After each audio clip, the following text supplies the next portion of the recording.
जय हिंद। Welcome back to our star current affairs. आज है 4 जुलाई 2026 और 4 जुलाई 2026 से जितने भी महत्वपूर्ण करंट अफेयर्स बनते हैं उसमें से टॉप 5 करंट अफेयर्स लेकर आए जो एग्जाम के दृष्टिकोण से काफ़ी ज़्यादा भूमिका निभाता है। बस आपको अपने लिए यह सुबह का 15 से 20 मिनट समय निकालना है। यकीनन मानिए आप बहुत बेहतर हो जाएंगे और किसी भी एग्जाम में आप बेहतरीन करके आएंगे। तो 4 जुलाई 2026 के करंट अफेयर्स देखेंगे और इससे जुड़े हुए महत्वपूर्ण फैक्ट्स भी हम लोग बात करेंगे। शुरू करने से पहले बता दें कि इस एक टॉपिक वाइज करंट अफेयर्स का एक सीरीज चला रहे हैं जिसमें आपको मिल जाएगा 2025 और 2026 के सभी सरकारी योजना की कौन सी सरकार के द्वारा कौन सी योजना चलाई गई है। तो इसे आप जरूर देखें और टॉपिक वाइज करंट अफेयर्स में आपको 2025 और 2026 के पुस्तक एवं उनके लेखक के बारे में पता चल जाएगा और 2025 और 2026 के ऐप एंड पोर्टल के बारे में चर्चा की और उसके बाद स्पोर्ट्स से जुड़ा हुआ करंट अफेयर्स जो कि 2026 का और अवार्ड से जुड़ा हुआ करंट अफेयर्स ये 2026 का। देखिए मैं फिर बता रहा हूँ, मैं टॉपिक वाइज करंट अफेयर्स में वही टॉपिक उठा रहा हूँ जहाँ से प्रश्न बार बार पूछे जाते हैं। अगर आप किसी भी एग्जाम की तैयारी करते हैं, बिहार पुलिस, बिहार दरोगा या बिहार एसएससी, तो आप देखेंगे ये सब टॉपिक से प्रश्न बार बार आते हैं। तो मैं वही आपके लिए लेकर आता हूँ जो एग्जाम में बार बार पूछे जाते हैं। उसके बाद बता दें कि एक वीकली करंट अफेयर्स का एक सीरीज चला रहे हैं जो आपको हमारे channel are star hot trick पे मिल जाएगा। इसमें आपको हम वैसा प्रश्न लेकर आते हैं जो एग्जाम में पूछने की ज़्यादा संभावना होती है और ये रिवीजन के तौर पे बेहतर साबित होगा। तो प्लीज़ यह जितना भी सीरीज है इसे आप जरूर कंप्लीट कीजिएगा। तो चलिए शुरू करते हैं आज का पहला करंट अफेयर्स। पहला क्वेश्चन है कि सभी हाल ही में विश्व खेल पत्रकारिता दिवस यह कब मनाया गया। तो यह विश्व खेल पत्रकारिता दिवस यह 2 जुलाई को मनाया गया। कब? 2 जुलाई को। इस क्वेश्चन का ऑप्शन नंबर बी सही होगा कि से प्रत्येक वर्ष 2 जुलाई को विश्व खेल पत्रकारिता दिवस मनाया जाता है जो यह दिन खेल पत्रकारों के अर्थक प्रयास और खेल संस्कृति को बढ़ावा देने में उनके योगदान को सम्मानित करने के लिए यह मनाया जाता है। कब मनाया जाता है? 2 जुलाई को। इस क्वेश्चन का ऑप्शन नंबर बी सही हो जाएगा। अगला क्वेश्चन है कि सभी हाल ही में किस राज्य सरकार ने डीजी रोवर, क्या है? डीजी रोवर GNSS विशेष भूमि मापन अभियान शुरू किया है। तो यह उत्तर प्रदेश सरकार ने शुरू किया। इस क्वेश्चन का ऑप्शन नंबर बी सही होगा कि अभी हाल ही में उत्तर प्रदेश सरकार ने डीजी रोवर GNSS विशेष भूमि मापन अभियान शुरू किया है। तो इस क्वेश्चन का ऑप्शन नंबर डी सही हो जाएगा। अब उत्तर प्रदेश की बात आई है, यह है मैप में उत्तर प्रदेश। उत्तर प्रदेश की कैपिटल क्या हो जाएगा? लखनऊ। और लखनऊ सुनते आपके दिमाग में क्लिक करना चाहिए क्या? लखनऊ कौन सी नदी के किनारे? तो लखनऊ ये गोमती नदी के किनारे। कौन सी नदी के किनारे? गोमती नदी के किनारे। उसके बाद लखनऊ सुनते आपके दिमाग में क्लिक करना चाहिए क्या? कि सांसद खेल, क्या बोले हम? सांसद खेल महाकुंभ का आयोजन कहाँ हुआ है? तो यह उत्तर प्रदेश की कैपिटल लखनऊ में हुआ। उत्तर प्रदेश के सीएम कौन है? तो योगी आदित्यनाथ। उत्तर प्रदेश के गवर्नर कौन है? तो आनंदीबेन पटेल। उत्तर प्रदेश में लोकसभा की सीट 80, राज्यसभा की सीट 31 और विधानसभा की सीट 403 है। उत्तर प्रदेश के एक राजकीय पक्षी है सारस किरण। क्या है? सारस किरण। याद रखेंगे क्या उत्तर प्रदेश के राजकीय नृत्य क्या है? तो यह कथक है। याद रखेंगे ये है कथक। एक होता है कथकली। क्या होता है? कथकली, जो कहाँ का है? केरल का है। उत्तर प्रदेश में गन्ना के उत्पादन में, गेहूं के उत्पादन में, दूध के उत्पादन में, आलू के उत्पादन में, सब्जी के उत्पादन में और हरी मटर के उत्पादन में सबसे अग्रणी राज्य कौन है? तो यह पहले स्थान पे कौन है? तो यह उत्तर प्रदेश है। उत्तर प्रदेश का उच्चतम बिंदु क्या नाम है उसका? अमसोट चोटी। क्या है? अमसोट चोटी। उत्तर प्रदेश में याद रखें उत्तर प्रदेश से Dudhwa tiger reserve, Amangarh tiger reserve और पीलीभीत टाइगर रिजर्व है। टाइगर रिजर्व सुनते आपके दिमाग में क्लिक करना चाहिए क्या? भारत में टोटल टाइगर रिजर्व की संख्या कितना है? तो 58 है। 58 नंबर के कौन है? माधव है, जो कि मध्य प्रदेश का है। और टाइगर प्रोजेक्ट सुनते आपके दिमाग में क्लिक करना चाहिए क्या? कि टाइगर प्रोजेक्ट भारत में कब आया? तो भारत में टाइगर प्रोजेक्ट यह 1973 में आया। कब आया है? 1973 में। और याद रखेंगे क्या? कि एक तो टाइगर प्रोजेक्ट आया, क्या आया? Tiger project. और टाइगर प्रोजेक्ट के बाद याद रखेंगे क्या? कि चिपको आंदोलन। क्या बोले हम? चिपको आंदोलन। यह भी कब आया? 1973 में। ठीक एक साल ऊपर याद रखेंगे क्या? 1972। 1972 में क्या है? तो 1972 में वन जीव संरक्षण अधिनियम आया। क्या है? वन जीव संरक्षण अधिनियम। और साथ में याद रखेंगे क्या? किसी गिरसी परियोजना अधिनियम आया। क्या है? गिरसी परियोजना अधिनियम आया। और वन जीव से याद रखेंगे क्या? किसी वन जीव दिवस, विश्व वन्यजीव दिवस कब मनाया जाता है? यह 3 मार्च को मनाया जाता है। कब? 3 मार्च को। क्या मनाया जाता है? वन्यजीव दिवस। और अंतर्राष्ट्रीय वन दिवस कब मनाया जाता है? यह 21 मार्च को मनाया जाता है। ठीक एक साल बाद याद रखें क्या? 1974। क्या है? 1974 में याद रखें क्या? कि जल प्रदूषण नियंत्रण अधिनियम आया। क्या है? जल प्रदूषण नियंत्रण अधिनियम आया। कब? 1974 में। और जल से याद रखेंगे क्या? कि विश्व जल दिवस कब मनाया जाता है? तो यह 21 मार्च को मनाया जाता है। कब मनाया जाता है? 21 मार्च को। और सॉरी 22 मार्च को। कब मनाया जाता है? यह 22 मार्च को। और 22 मार्च को ही याद रखेंगे क्या, किसी बिहार दिवस मनाया जाता है। और ये हो गया मार्च। और 22 अप्रैल को क्या मनाया जाता है? तो 22 अप्रैल को याद रखेंगे कि इसे विश्व विश्व पृथ्वी दिवस मनाया जाता है। कब क्या मनाया जाता है? विश्व पृथ्वी दिवस मनाया जाता है। और 22 मई को क्या बोले हम? 22 मई को क्या मनाया जाता है? यह विश्व जैव विविधता दिवस मनाया जाता है। उत्तर प्रदेश में रामगढ़ ताल झील है, गोविंद झील है, फुलहर झील है। और देखिए रामगढ़ ताल, देखिए मैं फिर बता रहा हूँ, एज ए टीचर की तरह, एज ए स्टूडेंट की तरह बता रहा हूँ आपको। यहाँ पे क्या रहा है? रामगढ़ ताल। तो ताल से ना आपके पहले सबसे पहले दिमाग में क्लिक करना चाहिए क्या? ताल। अगर यहाँ पे अगर हम ताल लिखते हैं, यहाँ पे अगर हम ताल लिखते हैं तो ताल सुनते आपके दिमाग में क्लिक करना चाहिए क्या? एक क्या हो गया? रामगढ़ ताल। रामगढ़ ताल ये कहाँ हो जाएगा? उत्तर प्रदेश। उसके बाद एक आता है क्या? ये क्या कहते हैं? सूरज ताल। क्या है? सूरज ताल। सूरज ताल हो जाएगा। और एक है चंद ताल। ये दोनों कहाँ हो जाएगा? हिमाचल प्रदेश में। उसके बाद याद रखेंगे क्या? किसी सूरज ताल, चंद ताल। उसके बाद और एक क्या है? भोजताल। क्या बोले हम? भोजताल। तो ये भोजताल आपको कहाँ मिल जाएगा? ये मध्य प्रदेश के भोपाल में मिल जाएगा। ठीक है। उसके बाद इसके बाद जो भी आएगा, नौकछुआ ताल हो गया, खुरपा ताल हो गया, ये सब कहाँ मिल जाएगा? आपको उत्तराखंड में मिल जाएगा। कहाँ मिल जाएगा? उत्तराखंड में। तो ताल से आपको क्या क्या याद करवाए? सबसे पहले आपको याद करवाए रामगढ़ ताल। तो ये कहाँ हो जाएगा? उत्तर प्रदेश में। उसके बाद चांद ताल, उसके बाद सूरज ताल, ये कहाँ हो जाएगा? हिमाचल प्रदेश में। उसके बाद भोज ताल कहाँ हो जाएगा? ये मध्य प्रदेश के भोपाल में हो जाएगा। उसके बाद नौकछुआ ताल, खुरपा ताल, ये कहाँ हो जाएगा? उत्तराखंड में। उसके बाद याद रखें क्या? उत्तर प्रदेश से रासलीला लोकनृत्य, मयूर नृत्य लोकनृत्य, नौटंकी लोकनृत्य और कजरी लोकनृत्य पाई जाती है। उत्तर प्रदेश में तराई एलिफेंट रिजर्व। और तराई एलिफेंट रिजर्व से याद रखेंगे से एलिफेंट प्रोजेक्ट भारत में कब आया है? यह 1992 में आया। कब आया? 1992 में। उत्तर प्रदेश में दिहांग जैव मंडल है। उत्तर प्रदेश में दुधवा नेशनल पार्क है, पीलीभीत नेशनल पार्क है, चंद्रप्रभा नेशनल पार्क है। उत्तर प्रदेश में गुंड जनजाति, खरवास जनजाति, भुटिया जनजाति, थारू जनजाति पाई जाती है। और उत्तर प्रदेश में भारत का पहला फ्लोटिंग घाट है, जो कि कहाँ बनेगा? अयोध्या में। और भारत का पहला एजुकेशन जोन कहाँ बनेगा? तो यह उत्तर प्रदेश में बनेगा। एजुकेशन सिटी कहाँ बनेगा? यह महाराष्ट्र में बनेगा। और उत्तर प्रदेश का सहारनपुर लकड़ी का नक्श कुटीर उद्योग के लिए जाना जाता है। और अभी उत्तर प्रदेश सरकार के द्वारा एक योजना चलाया गया है, जिस योजना का नाम क्या है? मुख्यमंत्री स्वरोजगार योजना। क्या है? मुख्यमंत्री स्वरोजगार योजना। और याद रखें क्या? इसे भारत की पहली AI पावर्ड यूनिवर्सिटी लॉन्च कहाँ किया गया? यह उत्तर प्रदेश। इतना याद रखेंगे अभी उत्तर प्रदेश से। अभी उत्तर प्रदेश के 11 स्कूल स्वच्छ एवं हरित विद्यालय रैंकिंग की राष्ट्रीय सूची में शामिल हुआ है। उसके बाद सौर ऊर्जा से संचालित सड़कों के संचालन को मान्यता देने और बढ़ावा देने के लिए भारत का पहला राज्य कौन बना? उत्तर प्रदेश बन गया। उत्तर प्रदेश सरकार ने प्रोजेक्ट गंगा शुरू किया, ये याद रखिएगा। उसके बाद उत्तर प्रदेश के सुरहा ताल, जिसे हम लोग जयप्रकाश नारायण पक्षी अभियान कहते हैं, जो कि भारत के 100वां रामसर स्थल घोषित किया गया। और याद रखेंगे क्या कि रामसर स्थल ये क्या कहते हैं? रामसर आर्द्र भूमि का दिवस कब मनाया जाता है? यह 2 फरवरी को मनाया जाता है। कब मनाया जाता है? 2 फरवरी को। उसके बाद उत्तर प्रदेश के लखनऊ में एक ओपन एयर नौसेना संग्रहालय, जो कि नौसेना सौर वाटिका का उद्घाटन किया गया। और कृषि मंत्रालय द्वारा 2 दिवसीय कृषि कार्यक्रम फ्रूट होराइजन 2026 का आयोजन कहाँ किया गया? लखनऊ में किया गया। तो इतना याद रखेंगे उत्तर प्रदेश। अच्छा, चैनल पे पहली बार है, चैनल को सब्सक्राइब कर ले, बगल के बेल आइकन को प्रेस कर दे। जो भी स्टडी ग्रुप हो व्हाट्सएप फेसबुक उस पर शेयर जरूर करें। और एक छोटा सा कमेंट करके बताएं कि यह वीडियो आपको कैसा लगता है। बता दें कि इस वीडियो के अंत तक की जरूर देखिए, क्योंकि वीडियो के अंत में आपसे एक सवाल पूछेंगे, जिसका जवाब आपको वीडियो के कमेंट बॉक्स में देना। अब कल जो आपसे हम सवाल पूछे थे, उसका भी जवाब आपको वीडियो के अंत में मिलेगा। तो वीडियो को अंत तक की जरूर देखिए। आप पूरा वीडियो देखिएगा। यह वीडियो अगर आप सुबह में नहीं देख पाते हैं तो आप दोपहर में देखिए। किसी कारणवश अगर पूरे दिन भर में नहीं देख पाते तो पहले आप रात में देखिए, और उसके बाद पहले कल का वीडियो देखिए, फिर आज का वीडियो देखिए, लेकिन पूरा वीडियो जरूर देखिएगा। अगला क्वेश्चन है कि सभी हाल ही में भारत का पहला अपर तटीय हवाई अड्डा कहाँ पर बनाया जाएगा? यह पालघर में बनाया जाएगा। कहाँ? पालघर में। इस क्वेश्चन का ऑप्शन नंबर बी सही होगा कि सभी हाल ही में देश का पहला अपर तटीय हवाई अड्डा यह कहाँ बनाया जाएगा? पालघर में। इस क्वेश्चन का ऑप्शन नंबर बी सही हो जाएगा।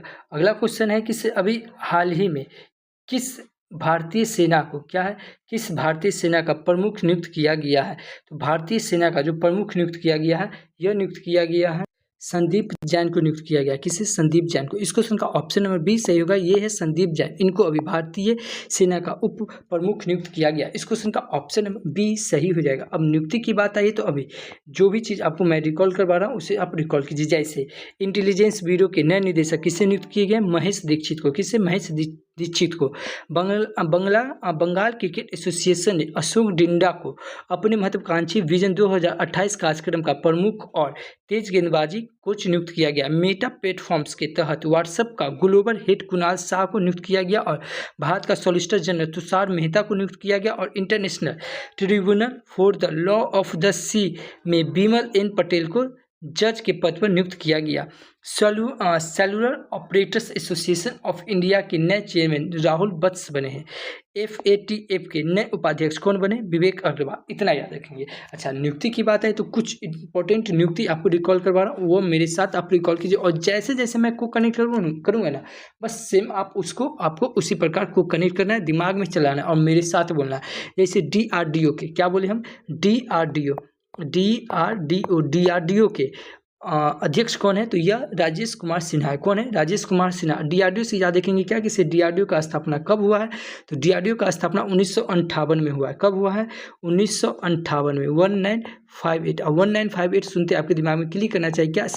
नासा का भी स्थापना कब हुआ? 1958 को हुआ है। इसरो का अध्यक्ष कौन है? तो वी नारायण। और BSF के महानिदेशक कौन है? तो प्रवीण कुमार। कौन है? BSF, हम क्या बोले? BSF के कौन है? प्रवीण कुमार। कौन है? प्रवीण कुमार। और यह प्रवीण नाम सुनते आपके दिमाग में क्लिक करना चाहिए क्या? प्रवीण सूद। कौन है? प्रवीण सूद। प्रवीण सूद कौन है? CBI के अध्यक्ष है। और एक है प्रवीण कुमार श्रीवास्तव जो कि CBC के अध्यक्ष है। क्या चीज़ के? CBC के अध्यक्ष है। उसके बाद CISF के महानिदेशक कौन है? तो परवीर रंजन। कौन है? परवीर रंजन।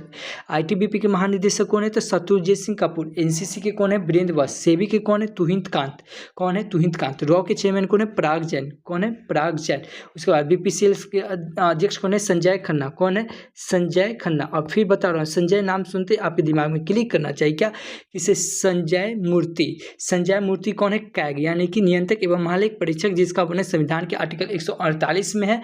तो इसके अध्यक्ष कौन है? संजय मूर्ति। उसके बाद RBI यानी कि भारतीय रिजर्व बैंक के गवर्नर कौन है? तो संजय मल्होत्रा। कौन है? संजय मल्होत्रा। उसके बाद 16वां फाइनेंशियल कमीशन आयोग कौन है? तो यह अरविंद पनघड़िया। और इलेक्शन आयोग कौन है? तो ज्ञानेश कुमार। और यूनेस्को के महानिदेशक कौन है? तो यूनेस्को के महानिदेशक है खालिद एल इनानी। ये है खालिद एल इनानी। एक है खालिद जामी जो कि भारतीय फुटबॉल टीम कोच के अध्यक्ष है। उसके बाद फिक्की के चेयरमैन कौन है? तो अनंत गोयका। कौन है? अनंत गोयका। पटना उच्च न्यायालय के मुख्य न्यायाधीश कौन है? तो मीनाक्षी। क्या? मीनाक्षी राय। कौन है? पटना उच्च न्यायालय के मुख्य न्यायाधीश कौन है? मीनाक्षी राय। कौन है? मीनाक्षी राय। ICC के चेयरमैन कौन है? जैसा। और जैसा सुनते आपके दिमाग में क्लिक करना चाहिए क्या? आइकन ऑफ एक्सेलेंस पुरस्कार किसे दिया गया? तो यह जैसा को दिया गया। उसके बाद याद रखिए क्या? किसे? BCCI के चेयरमैन कौन है? मिथुन मीना। ACC के कौन है? मोहसिन नकवी। कौन है? मोहसिन नकवी। नीति आयोग के चेयरमैन कौन है? तो नीति आयोग के चेयरमैन हमेशा वर्तमान के प्रधानमंत्री होते हैं। तो नीति आयोग के चेयरमैन कौन है? प्रधानमंत्री। और नीति आयोग के उप चेयरमैन कौन है? तो अशोक कुमार लहारिया। और नीति आयोग के CEO कौन है? तो निधि छिवर। और नीति आयोग सुनते आपके दिमाग में क्लिक करना चाहिए क्या? कि नीति आयोग द्वारा अभी संपूर्णता अभियान 2.0 योजना चलाया गया है। परमाणु ऊर्जा नियामक बोर्ड का अध्यक्ष कौन है? A.K. बालसुब्रमण्यम। और राष्ट्रीय जांच एजेंसी NIA के महानिदेशक कौन है? तो राकेश अग्रवाल। और कैबिनेट सचिव कौन है? तो TB सोमनाथ। और चीफ ऑफ डिफेंस स्टाफ कौन है? तो NS राजा सुब्रमण्यम। कौन है? NS राजा सुब्रमण्यम। थल सेना के अध्यक्ष कौन है? तो उपेंद्र द्विवेदी। और वायु सेना के अध्यक्ष कौन है? तो अमरप्रीत सिंह। और नौसेना के अध्यक्ष कौन है? तो कृष्णा स्वामीनाथन। कौन है? कृष्णा स्वामीनाथन। FBI के महानिदेशक कौन है? तो काश पटेल। रेलवे के CEO कौन है? तो सतीश कुमार। और 53वें CGI कौन है? तो 53वें CGI है यह मीनाक्षी है। कौन है? 53वें CGI ये सूर्यकांत है। अब कौन हो गए? ये मीनाक्षी हो गए। CRPF के महानिदेशक कौन है? तो ज्ञानित प्रताप सिंह। और विक्रम भाई साराभाई स्पेस सेंटर के अध्यक्ष कौन है? तो राजा राजन। और CBSE के अध्यक्ष कौन है? तो लोखंडे प्रशांत सीताराम। कौन है? लोखंडे प्रशांत सीताराम। तो इतना याद रखेंगे नियुक्ति से। अगला क्वेश्चन है कि अभी हाल ही में कौन भारतीय UPI को अपनाने वाला 10वां देश बन गया है? यह ग्रीस बन गया। कौन बन गया? ग्रीस। इस क्वेश्चन का ऑप्शन नंबर C सही होगा कि सभी हाल ही में भारतीय UPI को अपनाने वाला 10वां देश कौन बन गया? ये ग्रीस बन गया। इस क्वेश्चन का ऑप्शन नंबर C सही हो जाएगा। अब अगला क्वेश्चन है कि सभी हाल ही में अंतर्राष्ट्रीय मुद्रा कोष द्वारा जारी रिपोर्ट के अनुसार 2026 में सबसे ज़्यादा विदेशी रिजर्व भंडार वाला देश कौन बन गया है? यह चाइना बन गया। कौन बन गया है? चाइना। इस क्वेश्चन का ऑप्शन नंबर सी सही होगा कि सभी हाल ही में अंतर्राष्ट्रीय मुद्रा कोष को जारी करने वाला 2026 में सबसे ज़्यादा विदेशी रिजर्व भंडार वाला देश कौन बन गया? यह चीन बन गया। इस क्वेश्चन का ऑप्शन नंबर सी सही हो जाएगा। अब चीन की बात आई है, यह है मैप में चीन। चीन की कैपिटल क्या हो जाएगा? बीजिंग। चीन की कैपिटल क्या हो जाएगा? बीजिंग। चीन की करेंसी क्या हो जाएगा? रेनबिनबी। और चीन के प्रेसिडेंट कौन हो जाएंगे? Xi Jinping. कौन हो जाएंगे? Xi Jinping. भारत और चाइना के बीच कौन सा सैन्य अभ्यास होता है? यह हैंड इन हैंड होता है।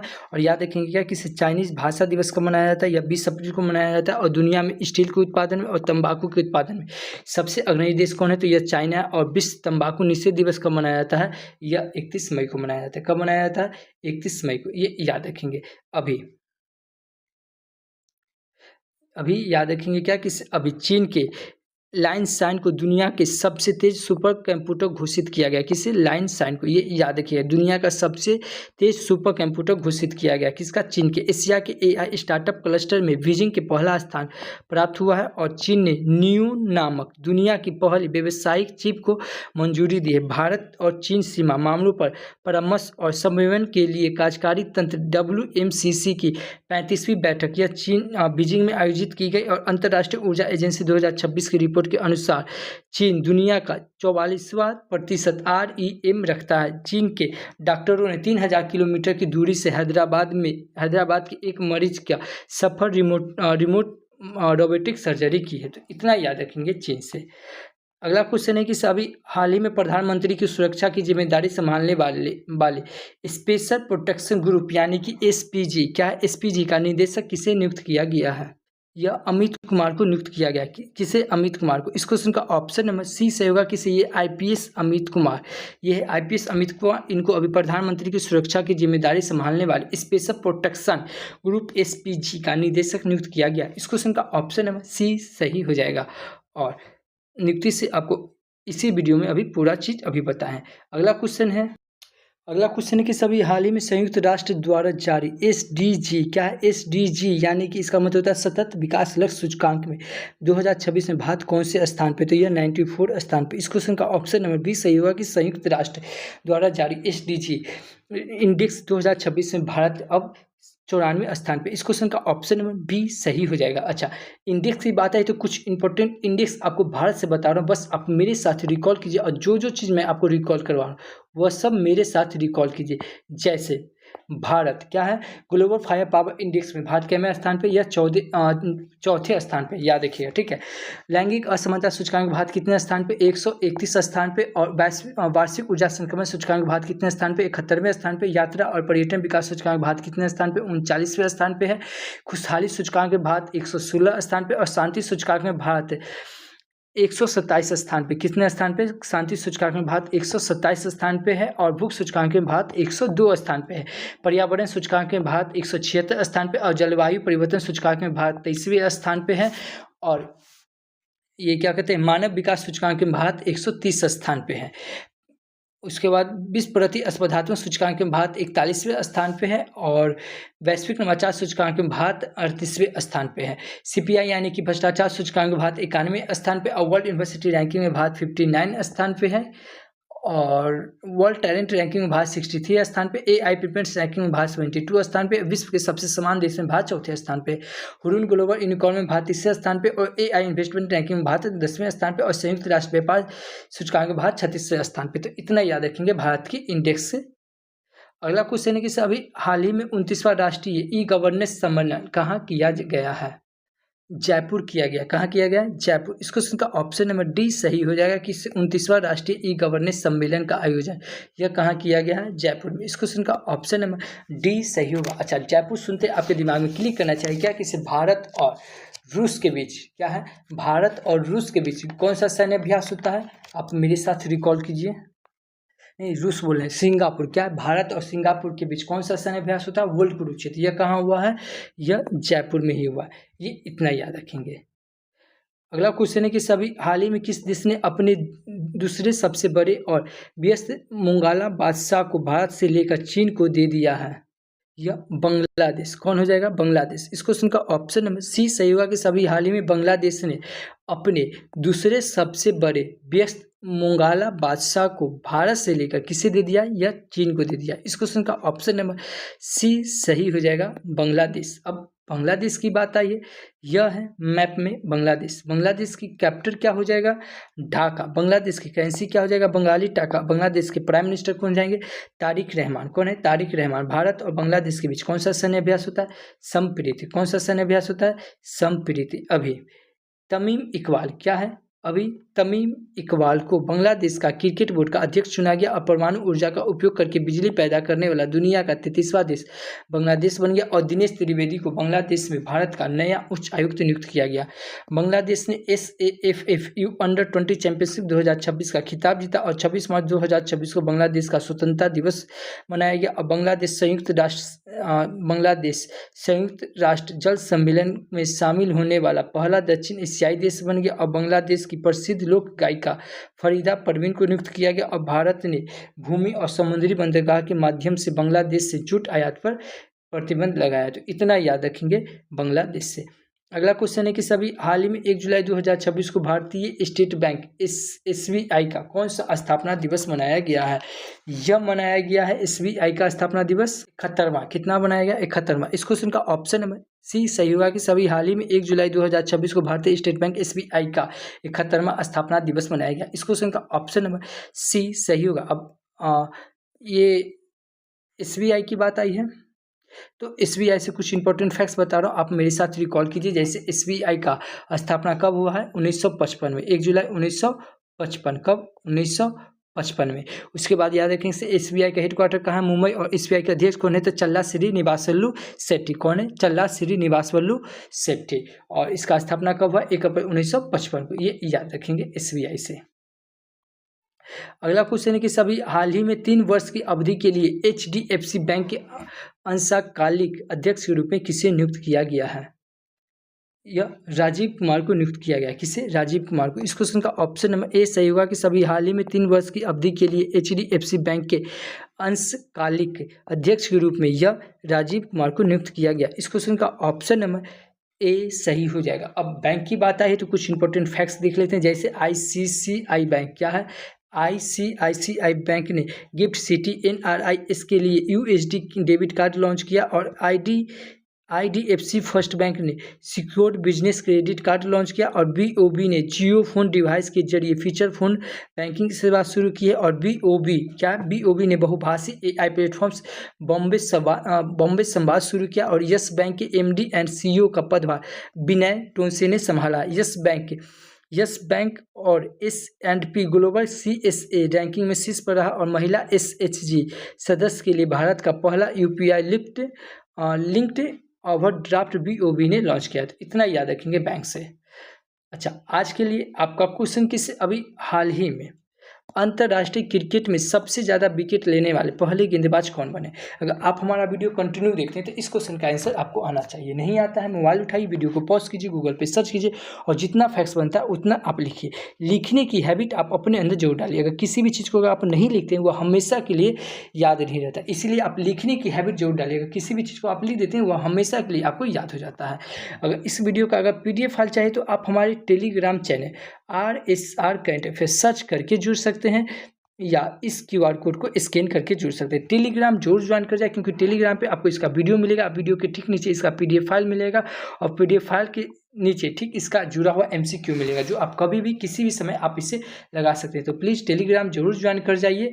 और कल जो आपसे हम क्वेश्चन पूछे थे कि अभी हाल ही में प्रधानमंत्री मोदी को किस देश का सर्वोच्च नागरिक पुरस्कार guardian of the blue horizon दिया गया है? तो यह सेशेल्स का दिया गया। किसे? सेशेल्स का। इस क्वेश्चन का ऑप्शन नंबर सी सही था। देखिए मैं फिर बता रहा हूँ, अगर आप डेडिकेटेड स्टूडेंट है तो जितना फैक्ट्स मैं को कनेक्ट करके बता रहा हूँ पूरे यूट्यूब पर ऐसे कोई नहीं बताएगा। सब आएंगे 1 लाइन के फॉर्मेट में पढ़ाएंगे और निकल जाएंगे। लेकिन मैं फिर बता रहा हूँ, आप एक टीचर नहीं, आप एक स्टूडेंट है और एक स्टूडेंट को इसी प्रकार को कनेक्ट करके पढ़ना है। तो इस क्वेश्चन का ऑप्शन नंबर सी सही था। देखिए मैं फिर बता रहा हूँ, अगर यह फैक्ट आपको अगर अच्छा लग रहा है तो प्लीज़ चैनल पे पहली बार है तो इस चैनल को सब्सक्राइब कर ले, बगल के बेल आइकन को प्रेस कर दे। जो भी स्टडी ग्रुप हो व्हाट्सएप फेसबुक उस पर शेयर जरूर करें और एक छोटा सा कमेंट करके बताएं कि यह वीडियो आपको कैसा लगा, क्योंकि आपका एक छोटा सा कमेंट मेरे लिए एज ए फ्यूल की तरह काम करता है। तो thank you for watching this video. जय हिंद।